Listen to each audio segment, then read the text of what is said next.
Removing Selfishness, Self-Analysis and Devotion. May 26, 2019.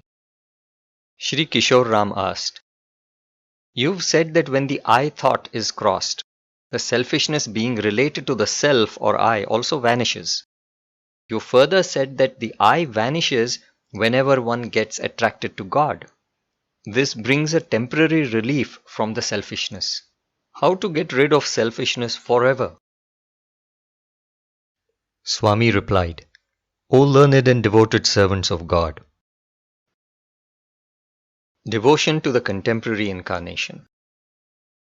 As long as the I thought exists, selfishness also exists, just as the property of heat exists as long as the fire exists. The root source of selfishness is the I thought or one's self-identity.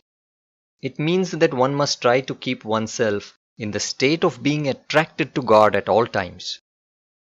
It is the only way to be relieved of selfishness forever.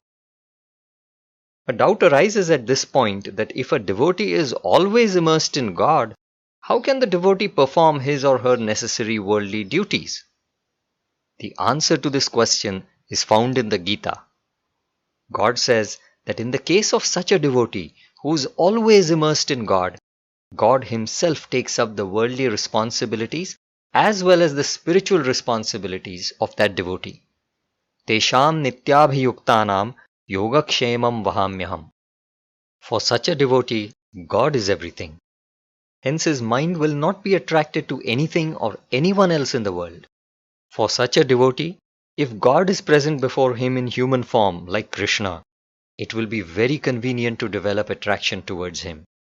Also, such attraction or devotion towards the contemporary human incarnation of God will actually be real. This is because God can easily test the genuineness of the devotee's devotion. The proof of the purity or genuineness of the devotee's devotion is his ability to overcome his worldly bonds in order to practically serve the incarnation and sacrifice the fruit of his work to the incarnation. For such a genuine devotee, the contemporary human incarnation of God is everything, as said in the Gita, Vasudeva Sarvamiti. Instead of the contemporary human incarnation of God, if the devotee chooses to be devoted to the unimaginable God, even developing theoretical attraction becomes impossible. How can you develop attraction to an entity which you cannot even imagine? So it is most inconvenient to develop devotion towards the unimaginable God, as stated in the Gita, Avyaktahi gatir dukkham. If the devotee chooses to focus on a representative symbol of God, such as an image or a statue, it might be possible to develop some attraction towards it. But there is no way of proving the genuineness of the devotee's attraction or devotion to God. Whenever the devotee serves or sacrifices something to God in the form of a statue, God does not actually and directly receive the offerings. The statue cannot test the devotee's devotion as an incarnation can.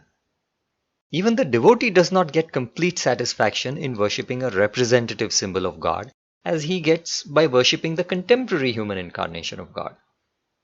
When the goal of one's devotion is God in human form, not only does the practical service and sacrifice done by the devotee fully prove that the devotee's devotion is actually real, but the devotee also gets full satisfaction.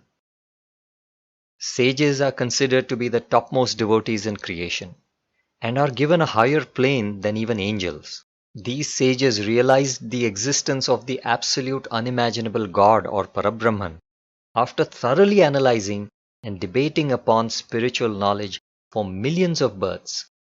But they could not properly concentrate on that original form of God. They realized that even theoretical meditation on the unimaginable God is impossible. The sages also tried to concentrate on energetic forms of God, but they realized that God would only appear in these energetic forms for a very short time. Finally, they approached Rama, the human form of God, after having had a lot of theoretical debates and discussions for many births. But Rama told them that he would examine them in their next birth before granting them the certificate for total salvation. Monism and Dualism.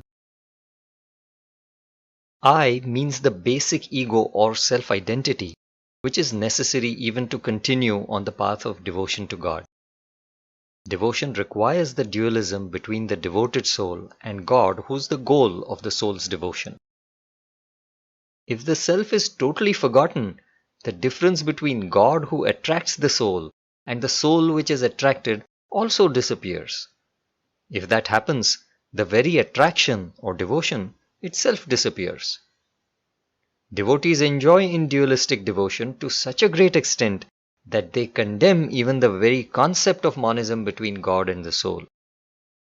Their point is correct from the devotee's point of view, since no devotee should ever aspire for attaining monism with God. But such dualistic devotees are seeing only one side of the picture, which is the side of the devotee. They are not seeing the other side, which is the side of God. If God himself desires to grant the monism fruit to a certain devotee, how can you oppose it? Such monism with a certain devotee allows God to come down into this world in human form for the sake of the welfare of the world. The devotee cannot contradict this fact by saying that monism is impossible. But it should be noted that even such human incarnations do not express their monism with God at all times. Monism is expressed by them only on certain occasions when it is actually required. If God in human form were to express his monism with God continuously, he would not be able to freely mix with devotees. It is important to keep the devotees in a stable and normal state that is free of excitement. It helps the devotees openly ask spiritual questions to the incarnation without any fear. After all, the incarnation is the divine preacher whose primary purpose of incarnation is to preach the highest spiritual knowledge to people and resolve all the doubts expressed by them.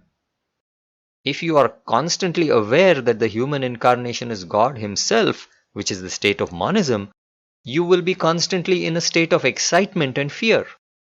It will prevent you from frankly seeking the clarification of your doubts from the incarnation. Krishna openly expressed the truth that he was God only on the occasion of preaching the Gita to Arjuna.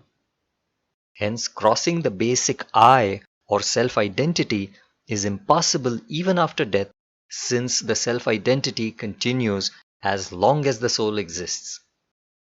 Lord Krishna says in the Bhagavad Gita that propagating divine spiritual knowledge pleases the Lord greatly. Jnana yajnena tenaham. Spiritual knowledge brings about permanent harmony and peace in the world. So join us in sharing this universal divine knowledge of Lord Datta and earn the highest grace of God.